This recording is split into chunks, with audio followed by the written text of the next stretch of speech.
70,000 కోట్ల పెట్టుబడి వస్తుందని, 1,00,000 ఉద్యోగాలు వస్తాయని ఆ రోజు భూములు కేటాయిస్తున్నట్టు ప్రకటించారు. 2023 దాకా నెక్స్ట్ ప్రభుత్వం వచ్చిన దాకా అదేం కదలకలేదు. మరలా ప్రభుత్వం వచ్చి అదే అదానితో మరలా ఒప్పందం చేసుకొని 400 ఎకరాల వాళ్ళకి కేటాయించారు. అందులో 130 ఎకరాలకు నేరుగా రిజిస్ట్రేషన్ కూడా చేశారు, ₹1,00,00,000 చొప్పున. మన రిషికొండ హిల్ నెంబర్ 3 చుట్టూ కేటాయించారు. ఇప్పుడు 6 సంవత్సరాలు అయింది. ఈ 6 సంవత్సరాల్లో డేటా సెంటర్ లేదు, ఏ హబ్బు లేదు, ఐటీ హబ్బు లేదు, పార్కు లేదు, ఉద్యోగాలు ఒకటి కూడా లేవు. పనోరమా హిల్స్ మీద ఇచ్చినటువంటి కంపెనీలకు కట్టినటువంటి అన్ని కూడా ఖాళీగా ఉన్నాయి, తీసుకున్నారు, ఖాళీగా ఉన్నాయి. ఈరోజు ఈ 400 ఎకరాలు అదాని కిందే ఉన్నాయి, ఆయన పెత్తనంలో ఉన్నాయి. ఇప్పుడు మీరు అందరూ తాజాగా చూసి ఉంటారు, ఎల్ఐసి దగ్గర మరలా 33,000 కోట్ల రూపాయలు తీసుకున్న ఇప్పుడు అంతర్జాతీయ వార్త అయిపోయింది. అక్రమంగా అదాని అంటే మొత్తం దేశాన్ని, భూముల్ని, ప్రజల సంపదను అదానికి కట్టబెట్టడమే ఈరోజు కేంద్ర రాష్ట్ర ప్రభుత్వాల పనిగా ఉన్నట్టు మనకు కనిపిస్తోంది. ప్రభుత్వాలని, ప్రజల సంపదని, భూముల్ని అన్నిటినీ. ఇప్పుడు గూగుల్కి ఈ భూములు వదిలేసి ఇప్పుడు కొత్తగా గూగుల్ తోటి 2024 డిసెంబర్లో ఒప్పందం చేసుకున్నారు. మొన్న అగ్రిమెంట్ అయింది 10 రోజుల క్రితం.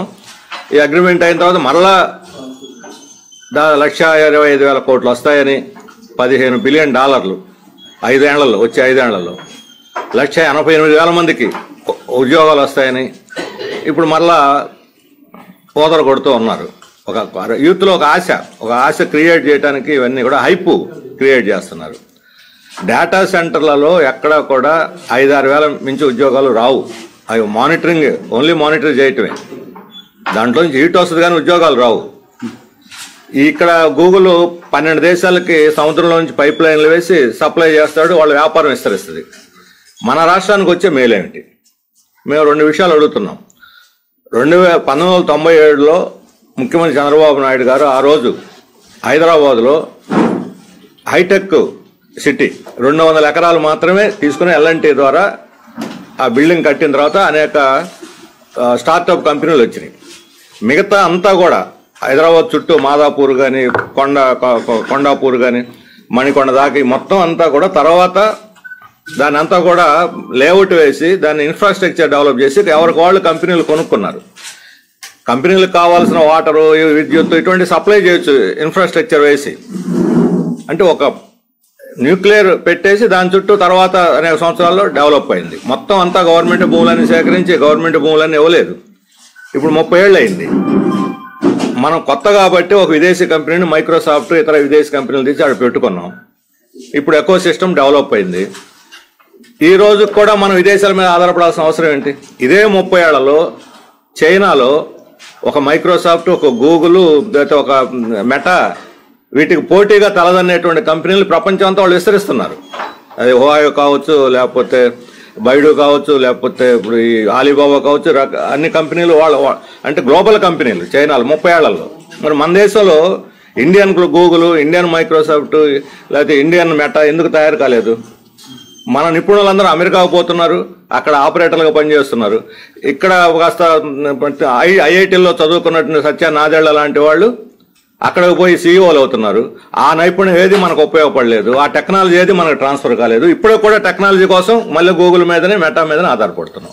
అంటే 30 ఏళ్లలో మన కనీసం టెక్నాలజీ కూడా మనం ట్రాన్స్ఫర్ చేయించుకోలేని పరిస్థితుల్లో కేవలం డిపెండెంట్, ఇప్పుడు స్టిల్ వీఆర్ డిపెండెంట్ టెక్నాలజీ విషయంలో విదేశీ కంపెనీల మీద. మరి ఆత్మనిర్భర్ అంటే అర్థం ఏమిటని అడుగుతున్నాం. ప్రధానమంత్రి మొన్న ఏం చెప్పాడు 10 రోజుల క్రితం? విదేశాల మీద ఆధారపడటం మన ప్రధాన శత్రువు అన్నాడు. విదేశాల మీద ఆధారపడటం మన ప్రధాన శత్రువు అన్న వారం రోజులకే గూగుల్తో ఒప్పందం. వారం రోజుల తర్వాత మన రాష్ట్ర ముఖ్యమంత్రి దుబాయ్ పర్యటన, లోకేష్ గారు ఆస్ట్రేలియా పర్యటన, రాండి పెట్టుబడులు పెట్టండి అని సమ్మిట్. ఇక్కడ రేపు విశాఖలో విదేశీ కంపెనీలతో సమ్మిట్లు. ఇంతకుముందు జగన్మోహన్ రెడ్డి ఒక సమ్మిట్ జరిపాడు, ఇప్పుడు వీళ్ళు ఇంకో సమ్మిట్ జరగబోతున్నాయి సమ్మిట్లు. మరి ఇక్కడ ఎందుకు పెట్టుబడులు డెవలప్ కాలేదు? ఇక్కడ ఎందుకు కంపెనీలు డెవలప్ కాలేదు? ఇప్పుడు మళ్ళా విదేశీయులకు అన్ని 22,000 కోట్లు ఇవ్వాల్సిన అవసరం ఏంటి? ఇన్సెంటివ్స్ మేము అడుగుతున్నాం. ఇప్పుడు మేము మొదటి నుంచి పోరాడుతున్నాము రాష్ట్రానికి ప్రత్యేక హోదా కావాలని. ప్రత్యేక హోదా కానీ ఇప్పటికి వచ్చి ఉంటే ఈ కంపెనీలకి మనం 22,000 కోట్లు ఇచ్చి ఎదురిచ్చి ఆహ్వానించాల్సిన అవసరం లేదు. వాళ్ళందరూ వాళ్ళు పరిగెత్తుకొని వస్తారు. 90% ఇన్సెంటివ్స్ వస్తాయి వాళ్ళకి. కేంద్రం అన్ని రాయితీలు ఇవ్వాలి, మన మీద భారం పడదు. ఈరోజు వాళ్ళు 5 ఏళ్లకి 1,25,000 కోట్లు పెట్టుబడి పెడుతుంటే మనం 22,000 కోట్లు వాళ్ళకి అదనంగా రాయితీలు ఎదురిస్తున్నాము. అంటే 16% మనం వాళ్ళకి ఎదురు పెట్టుబడి పెడుతున్నాం. కానీ ఈ 16% మనం వాటాలు తీసుకోవటల్లా. మన భూములు, మన విద్యుత్తు, మన జిఎస్టీ 100%. మనం జిఎస్టీ తగ్గింది, ప్రజలకు అది ఇచ్చాము ఇది ఇచ్చాము. ప్రజలకు ఏమొచ్చిందో తెలియదు. ఇప్పుడు గూగుల్కి అదానికి మాత్రం 100% ట్యాక్స్ మినహాయింపు. మరి ఈ డబ్బంతా మనకు సేవ్ అయ్యి ఉండేది కదా. మనకు ప్రత్యేక హోదా వచ్చి ఉంటే. ప్రత్యేక హోదా వద్దు, ప్యాకేజీలు తెస్తామన్నవాళ్ళు ఇప్పుడు 22,000 కోట్ల ప్యాకేజీ గూగుల్కి ఎందుకు ఎదురు ఇవ్వాలి? కొన్ని ఇచ్చిన వాళ్ళు మనం దాంట్లో వాటా తీసుకోవాలి. 16% వాటా తీసుకోండి, న్యాయంగా 20% ఇవ్వాలి మనం. ఎందుకంటే 5 ఏళ్లలో వాళ్ళు పెడుతున్న పెట్టుబడి 1,25,000 కోట్లు. మనం ఏడాదికే అత్యధిక భాగం 22,000 కోట్లు మొదటి సంవత్సరమే పోతాయి వాళ్ళకి ఇన్సెంటివ్స్ అన్ని.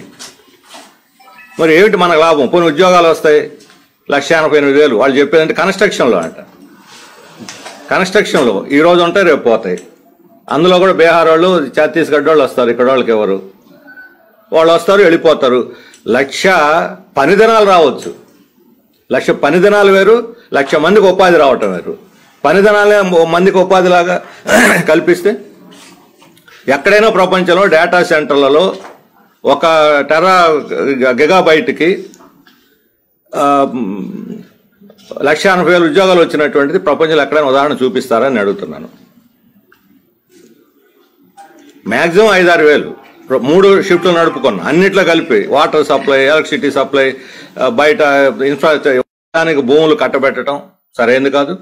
గూగుల్ పేరుతో 22,000 కోట్లు ఎదురు సబ్సిడీ ఇచ్చి కనీసం వాటా కూడా తీసుకోకుండా ప్రభుత్వం ఎదురు ఇవ్వటం అనేది మన ప్రజల సంపద. అది ఒకవైపు ఏదన్నా ఇప్పుడు ప్రైవేట్ మెడికల్ కాలేజీలు ప్రైవేట్ పరం చేశారు. ఈ మెడికల్ కాలేజీలు గవర్నమెంటే నడపాలి, నిర్మించాలి. దాదాపు సగం పూర్తయినాయి. ఇప్పుడు దానికి డబ్బులు లేవంటున్నారు. మరి గూగుల్కి ఇచ్చే జిఎస్టీ మినహాయింపు వాళ్ళు ఏమైనా పేదవాళ్ళ? గూగుల్ పేదదా? అదాని పేదవాడా? ఎయిర్టెల్ పేదదా? పేదవాళ్ళకేమో మినహాయింపులు ఎవరు? గోల్డ్ లోడ్ కూడా వసూలు చేస్తారు, వడ్డీలు కూడా. వీళ్ళకి మాత్రం అన్ని రాయితీలు. ఎవరు సొమ్ము ఇది? ఎలా ఇస్తారు? ఇప్పుడు బిగినింగ్లో అంటే అర్థం ఉంది. 30 ఏళ్ల తర్వాత మరలా 1995లో ఎక్కడ బయలుదేరాము, ఈరోజు అక్కడే ఉన్నాం. ఇదేనా సాధించిన అభివృద్ధి అని అడుగుతున్నాను నేను. ఒక ఎకో సిస్టమ్ని బిల్డ్ చేయటం అంటే అర్థం ఏమిటి? ఒక కంపెనీ వచ్చిన తర్వాత దాని చుట్టూ అనేక కంపెనీలు డెవలప్ కావాలి. మరి ఇండియన్ కంపెనీలు డెవలప్ కాలేదు. కేవలం మన యూత్ అంతా కూడా డేటా ఆపరేటర్లుగా మిగిలిపోయారు. ఇప్పుడు హైదరాబాద్లో చాలా కోచింగ్ సెంటర్లు, ఇప్పుడు విశాఖపట్నంలో కూడా వస్తున్నాయి, విజయవాడలో వస్తున్నాయి. వీళ్ళు కోచింగ్ తీసుకొని కొత్తగా నేర్చుకొని కాలేజీల్లో ఏమి నేర్పేది ఉండదు. మళ్ళీ డబ్బులు పెట్టి బయట తీసుకోవాలి, ట్రైనింగ్ కోచింగ్ నేర్పి వేల డబ్బులు వేలు వేలు పోసి తీసుకుంటున్నారు. అలాంటి కోచింగ్ సెంటర్లు ప్రభుత్వం నిర్వహించవచ్చు, లేదా నిర్వహించే వాళ్ళకు కూడా ప్రోత్సాహం ఇవ్వచ్చు, ప్రైవేట్ వాళ్ళకు కూడా. వాళ్ళేమో అన్ని వాళ్ళ బిల్డింగ్ వాళ్ళు తీసుకొని వాళ్ళ స్టాఫ్ని వాళ్ళు పెట్టుకుంటే ఈ నిరుద్యోగుల దగ్గర ఫీజులు వసూలు చేసి ఇష్టానుసారం నిరుద్యోగులు నష్టపోతున్నారు. వాళ్ళ కొత్త లాంగ్వేజ్లు, కొత్త ట్రైనింగ్ ఏమి ఉండదు. మన స్కిల్ ఇవి సర్వే చేశారు ఒక 5-6 నెలల క్రితం. స్కిల్ సర్వే రాష్ట్రంలో 1,15 లక్షల మంది, 1,15 లక్షల మందిని స్కిల్స్ ఉన్న వాళ్ళని ఐడెంటిఫై చేశారు, ఇల్లు తిరిగి సర్వే చేసి. నెక్స్ట్ ఏమిటి? What next? మౌనమే నెక్స్ట్. ఎక్కడ ట్రైనింగ్ లేవు, ట్రైనింగ్ సెంటర్లు లేవు, వాళ్ళకు ఉద్యోగాల ప్రస్తావన లేదు. అందుకని ఇటువంటి హైప్ క్రియేట్ చేసి యూత్లో భ్రమలు పెట్టేటువంటిది కరెక్ట్ కాదు అని చెప్పి మేము ఈరోజు ముఖ్యమంత్రికి బహిరంగ లేఖ రాస్తున్నాము. వీటికి వారు సమాధానం చెప్పాలి. ఎందుకంటే వాళ్ళు ఇప్పుడు వాళ్ళ కేంద్ర మంత్రి పెమ్మసాని చంద్రశేఖర్ గారు చెప్పారు 5-6 వేల మంది ఉద్యోగాలు రావని ఆయన చెప్పాడు. బీజేపీ వాళ్ళు ప్రకటించారు ఈ వాతావరణానికి ప్రభావం, పర్యావరణానికి ప్రమాదం, ఇది ప్రభావం ఉంటుంది, ఉద్యోగాలు 5-6 వేల మించి రావని. మరి మీరు 1,80,000 అని నేను రైలు స్టేషన్ దిగి వస్తుంటే పెద్ద బోర్డు ఎదురుగా పెట్టారు. నేనేదో కాగితాల మీద కాదు, పెద్ద బోర్డు. విశాఖ వచ్చిన వాళ్ళకి ముందు ఆ బోర్డే కనిపిస్తుంది, దిగిన వాళ్ళకి. వచ్చేసి మేము ఉద్యోగాలు అనుకుంటున్నాం. ఏమిటి? ఎందుకు మీరు ఇంత హైప్ ఎందుకు క్రియేట్ చేస్తున్నారు? ఇది పరిశీలన చేసుకోండి. ఇప్పటికీ విదేశీ కంపెనీలను పిలిచి వాళ్ళ టెక్నాలజీ మీద ఆధారపడాల్సిన దుర్గతి ఎందుకు పడుతున్నది మనకి? ఇది ప్రభుత్వ విధానం యొక్క వైఫల్యం కాదా? ప్రపంచ దేశాల అనుభవం దీనికి భిన్నంగా ఉంది. ఇది ప్రతిపక్షాలు మా మీద తప్పుడు ప్రచారాలు చేస్తున్నాయి, వామపక్షాలకు ఇంకేం పని లేదు. వామపక్షాలే ఈ రాష్ట్రంలో అభివృద్ధిని కోరుకునేది. మేము అడుగుతున్నాం, ఈ విశాఖ ఉక్కు ఫ్యాక్టరీ కోసం ఆ రోజు పోరాడింది ఎవరు? ప్రాణాలు అర్పించి రాజీనామాలు చేసిన ఎమ్మెల్యేలు ఎవరు? ఆ రోజు తెలుగుదేశం ఉందా, చంద్రబాబు నాయుడు ఉన్నారా? ఈరోజు దాన్ని మూసేయడానికి మాత్రం నేను వస్తున్నాడు. విశాఖ ఉక్కు ఫ్యాక్టరీలో 5,500 మందిని ఇప్పటికే తొలగించారు, ఇంకొక 1000 మందిని తొలగించడానికి సిద్ధపడుతున్నారు. అంటే 6,500 మంది. 6,500 మందిని తొలగిస్తే గవర్నమెంట్ లెక్కల ప్రకారం ఒక్కొక్క ఉద్యోగం మీద 10 కుటుంబాలు ఆధారపడితే 65,000 కుటుంబాలు వీధులు పడతాయి. ఉద్యోగాలు ఇస్తేప్పుడు లెక్క చెబుతారు కదా, డిపెండెంట్స్ ఎంతమంది ఉన్నారు, ఎన్ని పరోక్ష ఉద్యోగాలు వస్తాయో చెప్తారు కదా. ఉద్యోగాలు తీసేసేటప్పుడు కూడా చెప్పాలిగా లెక్క, ఎన్ని పరోక్షంగా ఉద్యోగాలు పోతాయో. 6,500 మంది విశాఖ ఉక్కులోనే పోతే 65,000 కుటుంబాలు వీధును పడుతూ ఉంటే అది మాత్రం మీకు కనపడదా? ఇక్కడ ఉద్యోగాలు ఇస్తామంటున్నారు, ఇక్కడ వచ్చేది 5-6 ఉద్యోగాలు, అక్కడ ఆల్రెడీ 6,500 ఉద్యోగాలు తీసేశారు. మీ నిజంగా ఉపాధి కల్పించడం యూత్కి మీ లక్ష్యం అయినప్పుడు అక్కడ వాళ్ళు ఎందుకు తీసేశారు? వాళ్ళందరినీ పెట్టుకోండి మళ్ళీ తిరిగి. పాపం చిన్న చిన్న కుటుంబాలు, అత్యంత పేదరికంలో ఉన్నటువంటి కాంట్రాక్ట్ వర్కర్స్ వాళ్ళకి పెద్ద ఎక్కువ జీతభత్యాలు కూడా ఉండవు, వాళ్ళు ఎందుకు తీసేస్తున్నారు? అందువల్ల ఉపాధి కల్పన అనే ఒక లేబుల్ తగిలించి యూత్ని మోసం చేస్తారు తప్ప ఇది ఇంకోటి కాదు. వాళ్ళకి అభివృద్ధి మీద లేదు. ఈ రాష్ట్రంలో అభివృద్ధి కోసం పోరాడింది మేమే. నాగార్జున సాగర్ కోసం పోరాడింది ఎవరు? శ్రీశైలం కోసం పోరాడింది ఎవరు? విశాలాంధ్రలో ప్రజారాజ్యంలో ప్రత్యామ్నాయ విజన్ని 1948లో స్వతంత్రం వచ్చిన వెంటనే ఆ రోజు కమ్యూనిస్ట్ పార్టీ ఒక ఆల్టర్నేటివ్ విజన్ పెట్టింది. ఈ రోజు కూడా అది అమల్లోకి రాలేదు. ఇప్పుడు రాష్ట్రంలో లక్షల ఎకరాలు ఖాళీగా ఉన్నాయి భూములు, వాటిలో పెట్టడం. ఇప్పుడు అదాని డేటా సెంటర్ పెట్టుకుని ఏమైనా అడ్డం పడ్డామా? 6 ఏళ్ల పాటు ఎందుకు గోల్డ్ గిల్లుకుంటూ కూర్చున్నారు? మిమ్మల్ని పెట్టొద్దని ఎవరిని అడ్డం పడ్డారా? ఎందుకు పెట్టలేదు? ఇప్పుడు వాటిని భూములు వదిలేసి మళ్ళా గూగుల్ ఇంకో 500 ఎకరాలు ఇస్తామని మీరు ముందుకు వస్తే అది తప్పు అని అంటే అభివృద్ధి నిరోధకులా, వ్యతిరేకమా? కాబట్టి కమ్యూనిస్టులే అభివృద్ధి కోసం పోరాడేవాళ్ళు. మేము ప్రజల అభివృద్ధిని కోరుకుంటున్నాం. రైతుల భూములు లాక్కొని వాళ్ళని బెకారులు చేసుకొని 1000 మంది రైతులు ఈరోజు బెకారులు అవుతారు దీనివల్ల, భూములు లాక్కున్నందువల్ల. అయ్యారు ఆల్రెడీ చాలా మంది. ఇప్పుడు వాళ్ళు ఆందోళన చేస్తున్నారు అనేక జిల్లాల్లో. మీరు పరిశ్రమలు పెట్టలేదు, ఎక్కడ ఉద్యోగాలు ఇవ్వలేదు, ఉన్నోళ్ళు ఉపాధి కోల్పోయారు, పంటలు కోల్పోయారు. మేము నెల్లూరు జిల్లాలో లెక్కలేసాం, 50,000 ఎకరాలు తీసుకున్నారు, 10,000 ఎకరాల్లోనే ఇప్పుడు దాకా పెట్టారు, 40,000 ఎకరాలు ఖాళీగా ఉన్నాయి. అక్కడ కానీ పంటలు పండించుంటే 500 కోట్ల సంవత్సరానికి సంపద వ్యవసాయం ద్వారా వచ్చిండేది. ఇప్పుడు వ్యవసాయ సంపద కోల్పోయాం, పరిశ్రమలతో ఆదాయం లేదు, ఉద్యోగాలు లేవు. ఇదే అభివృద్ధి. కానీ వ్యవసాయాన్ని పణంగా పెట్టి రైతులను బలి చేసి యూత్లో భ్రమలు కల్పించి అభివృద్ధి పేరుతో మోసం చేయొద్దని మేము చెబుతున్నాం. నిజంగా అభివృద్ధిని కోరుకునేది కమ్యూనిస్టులే. అందుకని మీరు కొట్టి అవతల పడేయటం కాదు, మరలా ఈ మన అనుభవాలను పునఃపరిశీలన చేసుకుని ప్రపంచ అనుభవాలను కూడా తీసుకుని ఈ డేటా సెంటర్ మీద తుది నిర్ణయం తీసుకోవాలని మేము ఈ బహిరంగ లేఖలో ప్రభుత్వాన్ని కోరుతున్నాం. ప్రభుత్వానికి ఆదాయం ఏమైనా ఉంటుందా? వీళ్ళు ఎదురిస్తున్న ట్యాక్స్ మినహాయింపులు అన్ని ఇచ్చారు, ఇంక ఎక్కడ వస్తాయి? ట్యాక్స్ మినహాయింపులు ఇవ్వకపోతే వస్తుంది ఆదాయం. ఎప్పటికే ఆదాయమే లేదు, పెట్టుబడి తప్పించి. వాళ్ళ ఉద్యోగులు ఏదైనా సరుకులు కొంటే ఆ సరుకు మీద వచ్చి చేసి తప్ప కంపెనీ నుంచి వాళ్ళకేం రాదు. Wealth tax, corporate tax, GST అన్నిటి మినహాయింపులే. ఈవెన్ ల్యాండ్ కొనుగోలు రిజిస్ట్రేషన్ లేదు, ల్యాండ్ లో కూడా 75% ఫ్రీ. ఇప్పుడు డేటా సెంటర్ వల్ల ఉద్యోగ కల్పన కేవలం కొంతమందికే, వీళ్ళు ఎంత ఉంది కదండి, అంతమందిలో వస్తుంది. అంతేకాకుండా డేటా సెంటర్ ఆధారంగా ఇతర పరిశ్రమలు ఐటీ సెంటర్స్ కానీ వస్తాయనేది ప్రభుత్వం చెబుతుంది. దానికి అవకాశాలు ఎంత? ఇప్పుడు ఎక్కువ బిల్డింగ్ అంటే అదే ఒక కంపెనీ వచ్చినప్పుడు దాని చుట్టూ వస్తాయని ఎక్స్పెక్ట్ చేస్తాం. ఇప్పుడు మన విశాఖ ఉక్కు ఫ్యాక్టరీ వచ్చింది, దాని చుట్టూ చిన్న చిన్నవి వస్తాయి. ఇప్పుడు ఇది ఐటీ హబ్బు లేకపోతే ఏఐ హబ్బు రాబోయేవి, కానీ డేటా సెంటర్ వల్ల దానికి సపోర్ట్గా పెద్ద వచ్చేవి ఉండవు. ఎవరైనా చిన్న చిన్న మెకానిక్లు ఇటువంటి తప్ప వాళ్ళకి సంబంధించిన స్పేర్ పార్ట్స్, సిస్టమ్స్ అన్ని అక్కడి నుంచే తెచ్చుకుని ఇంపోర్ట్ చేసుకుంటారు. మన ఇక్కడ మ్యానుఫ్యాక్చర్ చేసి తీసుకోరు. అందుకని ఎంతవరకు వస్తాయో ఎంతవరకు రావో అనేది కూడా గ్యారెంటీ ఏమి లేదు. ఇప్పుడు ఐటీ కంపెనీలు రావచ్చు, అవును, ఇప్పుడు ఐటీ వాళ్ళకి ఇస్తున్నారు కాబట్టి కొన్ని ఐటీ కంపెనీలు రావచ్చు. అది కూడా ఇప్పుడు ఐటీ కంపెనీలు అన్ని క్రైసిస్లో ఉన్నాయి, ఎక్స్పాన్షన్లో లేవు. ఇప్పుడు టీసీఎస్ఏ గత 3 నెలల్లో 20,000 ఉద్యోగాలు తీసేసింది. 20,000 వాళ్ళు అఫీషియల్గా ప్రకటించిన లెక్క నేను చెప్తున్నది. 20,000 ఉద్యోగాలు తీసేశారు.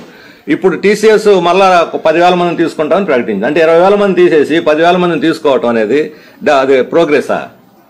అందులో మిడ్ లెవెల్ వాళ్ళు అంటే ఒక 40-45 ఏళ్ళ వయసు పిల్లలు పెరుగుతూ స్కూల్కి పోతూ వాళ్ళు ఏళ్లకి కార్లకు లోన్లు తీసుకొని ఈఎంఐలు పే చేసే స్టేజ్లో ఉద్యోగం పోతే ఎలా ఉంటుంది ఒకసారి ఊహించండి. అందుకని ఇప్పుడు ఐటీ కంపెనీలే ఇప్పుడు ఏం చేస్తున్నారు, వాళ్ళకి ఈ క్రైసిస్ బయటపడటానికి ఇప్పటిదాకా సీడాక్, మన నిక్ నేషనల్ ఇన్ఫర్మేటిక్స్ సెంటర్, ఈ వీటిల్లో మన గవర్నమెంట్ సర్వర్లు ఇవి ఉంటాయి. ఇప్పుడు వీటన్నిటిని ఈ ప్రైవేట్ కంపెనీలు తీసుకుంది వాళ్ళు ఉన్నారు కదా బెంగళూరు, ఇన్ఫోసిస్, కొన్ని కంపెనీలు, మైక్రోసాఫ్ట్, వాట్సాప్. ఇప్పుడు మన సర్వీసెస్ అన్ని వాట్సాప్కి అప్పు చెప్పారు. వాట్సాప్ అంటే అంబానీ ప్లస్ మెటా వాళ్ళకి అప్పు చెప్పారు. మన సీడాక్ ఇవి మూతపడిపోతాయి, నిక్ మూతపడిపోతాయి. ఎందుకంటే వాళ్ళకి ఇప్పుడు ఎక్స్పాన్షన్ లేదు, ఐటీ కంపెనీలకు ఎక్స్పాన్షన్ లేదు. అందుకని గవర్నమెంట్ సర్వీస్లోకి వస్తున్నారు వాళ్ళు ఆక్యుపై చేయడానికి. మీరు నిజమైన అభివృద్ధి కాంక్షించేదంతా వామపక్షాలు మేము పోరాటం చేస్తామన్నారు. ఇప్పుడు వరకు స్టీల్ ప్లాంట్లో 5,500 మంది కాంట్రాక్టర్ ప్రభుత్వ ఉద్యోగాలు తొలగించారు. వాళ్ళనే మీరు కాపాడలేకపోయారు, మీరు ఇంకేం సాధించగలరు?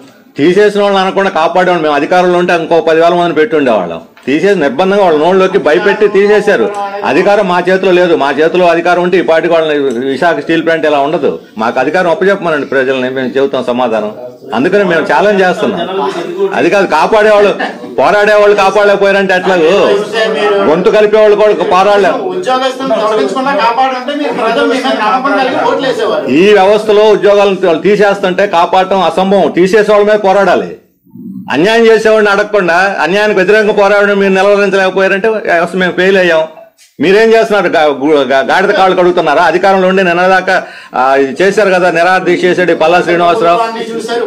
మరి చూశారు కదా, వాళ్ళని అడగండి. వాళ్ళు కదా ప్రభుత్వాలు కదా చేయాల్సింది. మేము పోరాడేవాళ్ళం. పోరాడుతూ నోరుగా మేము నిర్బంధం వదిలేసినట్టుని.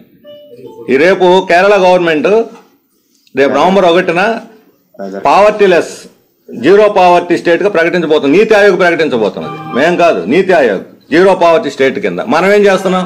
P4 అని డప్పు వాయిస్తున్నాం. నాకు తెలిసి గత ప్రభుత్వం ఇదే ప్రణాళిక ఇచ్చినట్టుంది.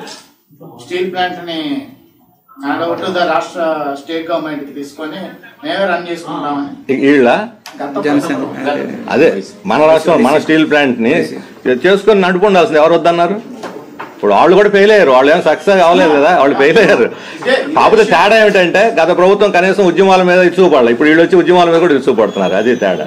వీళ్ళని బెదిరిస్తున్నారు. వాళ్ళు కనీసం ధర్నా చేయడానికి అనుమతించారు, వీళ్ళు ధర్నా కూడా అనుమతించాల. అది అన్యాయం కాదా? ఇప్పుడు మనం స్వేచ్ఛ కోసం కనీసం డెమోక్రటిక్ రైట్ కూడా లేదంటే ఎట్లా అడిగేదానికి? ఇప్పుడు మా నోరు నొక్కితే మా నోరు నొక్కొద్దని చెప్పి అనేవాళ్ళు కూడా ఉండాలి కదా. ఇప్పుడు విశాఖ స్టీల్ ప్లాంట్ని నా విజ్ఞప్తి అంటే, విశాఖ మీడియా ఛాంపియన్ చేస్తుంది, కానీ విశాఖ మీడియా లాగా నేషనల్ కానీ స్టేట్ కూడా దీన్ని తీసుకోవట్లేదు. నేషనల్ మీడియా తీసుకుంటే మా దృష్టిలో ఎప్పుడు రాలేదు. మీరు విమర్శ చేస్తే మా అగ్రనాయకత్వం చెబుతాం. మా అగ్రనాయకత్వం మా సీతారాం యేచూరి వచ్చాడు, ఇక్కడికి బేబీ వచ్చాడు, తపన్సేన సిఐటి నాయకులు వచ్చింది, బృందాకారత వచ్చింది. మేము అనేక ర్యాలీలు పెట్టాము, సభలు పెట్టాము, ఉమ్మడిగా పెట్టాము, విడిగా పెట్టాము. మా శక్తి మేరకు చేస్తున్నాం. మా శక్తికి మించి ఏం చేయగలం? ఇంకా ఏదైనా మీలాంటి వాళ్ళు సలహా ఇచ్చి ఇది చేస్తే బాగుంటుంది అనుకుంటే ఆయన కూడా పరిశీలిస్తాం. కానీ అది దానికి ఏమన్నా వెయిటేజ్ ఏమి లేదు. గతంలో శక్తి, ఇప్పుడు శక్తి, దానికి ఏమన్నా వెయిట్ ఏమైనా ఉందేమో మాకు తెలియదు. మాకు విశాఖలో అదే, ఇక్కడ మీ అందరికి కూడా తెలుసు, మేము విశాఖలో మాట్లాడేది విశాఖ ఉక్కు ఫ్యాక్టరీ గురించి మాట్లాడేది మేమే. కడప ఉక్కు ఫ్యాక్టరీ గురించి కడప ఉక్కు ఫ్యాక్టరీ 10 ఏళ్ల నుంచి పెండింగ్ లో ఉంది. కడప ఉక్కు ఫ్యాక్టరీ దాన్ని వదిలేశారు. ఇప్పుడు మిట్టలకే ఆగమేఘాల మీద పరిగెడుతున్నారు. కడప ఉక్కు ఫ్యాక్టరీ పెడితే రాయలసీమకు లాభం కదా. ఎవరు అడ్డం పడ్డారు? మేము అడుగుతున్నా అదే. కడప ఉక్కు ఫ్యాక్టరీ పెట్టిన ఎవరు అడ్డం పడ్డారు? వాళ్ళు ఇప్పుడు వాళ్ళు మమ్మల్ని విమర్శిస్తున్నారు, మీరు అభివృద్ధి ఆదరణ. మేము అడుగుతున్నాం, మీరు అక్కడ కడప ఉక్కు ఫ్యాక్టరీ పెట్టకుండా ఎవరు అడ్డం పడ్డారు? చంద్రబాబు నాయుడు గారు ఏమన్నారు? 4 నెలల క్రితం 10 రోజుల్లో పనులు ప్రారంభమవుతాయి అన్నాడు. 4 నెలల క్రితం. మరి ఎందుకు ప్రారంభం కాలేదు? అదే జెండాలకి మైనింగ్ ఇచ్చేసారు. మళ్ళీ ఫ్యాక్టరీ చేయకుండానే మైనింగ్ ఇచ్చేసారు. ఇప్పుడు పర్యావరణ సమస్యలు అనేది ఇప్పుడు ప్రపంచం అంతా యాక్సెప్ట్ చేస్తుంది. పర్యావరణ రహితమైన అంటే గ్రీన్ ఎనర్జీ, గ్రీన్ ఇండస్ట్రీస్ పెట్టాలని. ఇప్పుడు ఆ గ్రీన్ ఇండస్ట్రీస్, ఇప్పుడు ఉదాహరణకి సోలార్ ఎనర్జీ వచ్చింది అనుకోండి. సోలార్ కోసం కొన్ని వేల ఎకరాలు తీసుకుంటున్నారు. అక్కడ రైతులకి సంవత్సరానికి 30,000 ఇస్తామంటున్నారు. అదే ఎకరా సోలార్ ద్వారా 4 లక్షల రూపాయలు నెలకు ఆదాయం వస్తుంది. 5 ఏళ్ల తర్వాత సోలార్ మీద అసలు పెట్టుబడి పెట్టాల్సిన అవసరం లేదు, ఆటోమేటిక్గా నడిచిపోతుంటుంది. మరి రైతులకి నెలకు 30,000 ఇవ్వచ్చు. అప్పుడు రైతులు డెవలప్ అవుతారుగా. భూమి ఉన్న రైతులు భూమి వాళ్ళు లీజుకు తీసుకుంటున్నారు. వస్తుదోరా తిరిగి ఎవరికి తెలియదు 60 ఏళ్ళు 70 ఏళ్ళకి. ఇప్పుడు విశాఖపట్నంలో కూడా ఇప్పుడు రేపు సమ్మిట్ జరగబోతుంది, పెట్టుబడులు వస్తాయంటున్నారు. ఇంతకుముందు 4-5 సమ్మిట్లు జరిగినాయి. సమ్మిట్ల ద్వారా ఏమవుతుంది నిరూపించుకోవాలి. సమ్మిట్ల వల్ల ఏమవ్వదు, ఎంఓఈల వల్ల కూడా ఏమవుదు, నాలుగు తీసుకోవడానికి కూడా పనికిరావు ఎంఓఈలు. యాక్చువల్గా పరిశ్రమ పెట్టి ఉపాధి కల్పిస్తే వస్తుంది. మేము అడుగుతున్నాయంటే ఇప్పుడు మెట్టలు వచ్చాడు 24 గంటలు వాళ్ళ కోసమే పనిచేస్తున్నారు వీళ్ళు. ఎంపీలు కూడా పోయి రిప్రజెంట్ చేశారు. అదే ఎంపీలు విశాఖ మైనింగ్ కోసం చేయట్లేదు. మైనింగ్ ప్రకాశం నెల్లూరు జిల్లాలో ఉన్న రాష్ట్ర ప్రభుత్వం కింద మైనులు కూడా జిందాల్కి ఇచ్చారు కానీ విశాఖ స్టీల్కి ఇవ్వలేదు. ఎంతో కాలం అడుగుతున్నా అంటే దీని పట్ల సౌత్ అభిప్రాయమే కదా. ఇప్పుడు ఇక్కడ 1000 మంది పనిచేస్తున్నారు కదా. యాక్చువల్గా ప్రభుత్వ రంగంలో వచ్చే అన్ని ఉద్యోగాలు ప్రైవేట్ రంగంలో రావు. వాళ్ళు వీళ్ళంతవరకు తక్కువ మందిని పెట్టుకొని ఎక్కువ గంటలు పని చేయించుకుంటారు. జీవో కూడా ఇచ్చారు కదా 13 గంటలు పని చేయించుకోవచ్చు అని. ఇంకా ప్రభుత్వ రంగాన్ని మూసేసి దీన్ని దెబ్బ కొట్టి మేము అది తెస్తాం ఇది తెస్తామంటే అర్థం ఏంటి? ఉన్నదాన్ని కాపాడండి, ఉన్న విశాఖ స్టీల్ని కాపాడండి. పోనీ స్టీల్కి డిమాండ్ లేదా? స్టీల్ బ్రహ్మాండ డిమాండ్ ఉంది. ఇప్పుడు ఈ కన్స్ట్రక్షన్ వర్క్స్ అన్ని విశాఖ స్టీల్ ఎక్స్పోర్ట్ కూడా అవకాశం ఉంది. మరి గత సంవత్సర కాలంలో ఇప్పుడు కార్మికులు కష్టపడి 3 షిఫ్ట్లు పనిచేస్తున్నారు, లాభాల్లో పెరిగినాయి, ప్రాఫిట్స్ పెరిగినాయి అంటున్నారు. ఇన్కమ్ పెరిగింది, ప్రాఫిట్స్ కాకపోయినా ఇన్కమ్ పెరిగింది, గ్యాప్ తగ్గుతున్నది. మరి అంత మంచి అవకాశం ఉన్నప్పుడు దాన్ని ఎందుకు ఇప్పుడు మైనింగ్ కానీ కేటాయిస్తే ఈజీగా 2-3 ఏళ్ళలో బయటపడిపోద్ది, పూర్తిగా డామినెంట్ రోల్లోకి వచ్చేస్తుంది విశాఖ స్టీల్. ఇంకా మేము క్వశ్చన్ చేస్తుందంటే గవర్నమెంట్ యొక్క హానెస్టీని, పొలిటికల్ హానెస్టీని. వాళ్ళకి ప్రైవేటు దాని మీద ఉన్న ఇంట్రెస్ట్, క్యాపిటల్ మీద, ల్యాండ్స్ తీసుకోవటం మీద ఉండే ఇంట్రెస్ట్, ఉద్యోగాలు ఇవ్వటం మీద, ప్రజల డెవలప్మెంట్ మీద లేదు అనేది మేము అనుభవం ద్వారా చెబుతున్న విషయం, ప్రజల అనుభవంలో చెబుతున్న విషయం. సార్ శ్రీనివాస్ గారు, ఇప్పుడు ఆపరేషన్ కగారు అనేది మావోయిస్టులకు తీవ్రమైన ప్రభావం చూపిస్తుంది. ఇప్పటికే టాప్ మోస్ట్ క్యాటగిరీ ఉండిపోయింది. ఈ పరిస్థితుల్లో ఇప్పుడు మావోయిజం అనేది మన దేశంలో అంతరించిపోయే అవకాశం అంతరించిపోవటం ఉండటం అనేది మావోయిస్టుల యొక్క నైపుణ్యం మీదో లేకపోతే శక్తి సామర్థ్యాలకు సంబంధించిన సమస్య కాదు. మన సిస్టంలోనే ఎక్స్ట్రీమిజానికి పునాదులు ఉన్నాయి. ఇప్పుడు అన్ఎంప్లాయ్మెంట్ పెరిగే కొద్దీ, పావర్టీ పెరిగే కొద్దీ డిసెంట్, అసంతృప్తి పెరుగుతుంది. అసంతృప్తిలో నుంచి కొంతమంది ఎప్పుడు కూడా ఎక్స్ట్రీమిజం వైపు వెళ్తారు. ప్రతి దేశంలో, ప్రతి సందర్భంలో, ప్రతి కాలంలో జరుగుతుంటుంది. ఇలా మావోయిస్టులు ఇంకోళ్ళు వస్తారు. ఆ మౌలికమైన సమస్యలు పరిష్కరిస్తే దానికి పరిష్కారం. ఇప్పుడు మనకు ఏజెన్సీలో ఉంది, ఏజెన్సీలో మీరు అదానికి పెట్టుబడులు పెట్టించి ఐడల్ ప్రాజెక్టులు పెడతా ఉంటున్నారు, మైనింగ్ అంతా అప్పచెబుతున్నా ఉంటున్నారు. ఇవన్నీ వాళ్ళకి అప్పచెప్పిన తర్వాత లోకల్ వాళ్ళకి కడుపు మండుద్ది. వాళ్ళు కావచ్చు ఇంకోళ్ళు రేపు పొద్దున వస్తారు ముందుకి, ఇంకో పేరుతో రావచ్చు, ఈ పేరుతో కావచ్చు, కానీ దానికి పునాది ఉన్నది. అందుకని మేము ఆన్ చేసాం, చంపేసాం, ఇది అణిగిపోయిందని చెప్పానంటే సంబరపడితే అసలు సమస్య పరిష్కారం కాకుండా ఈ ఎక్స్ట్రీమిజం అనే సమస్య పరిష్కారం కాదు. Welcome to our YouTube channel. Don't forget to like, subscribe and share the videos.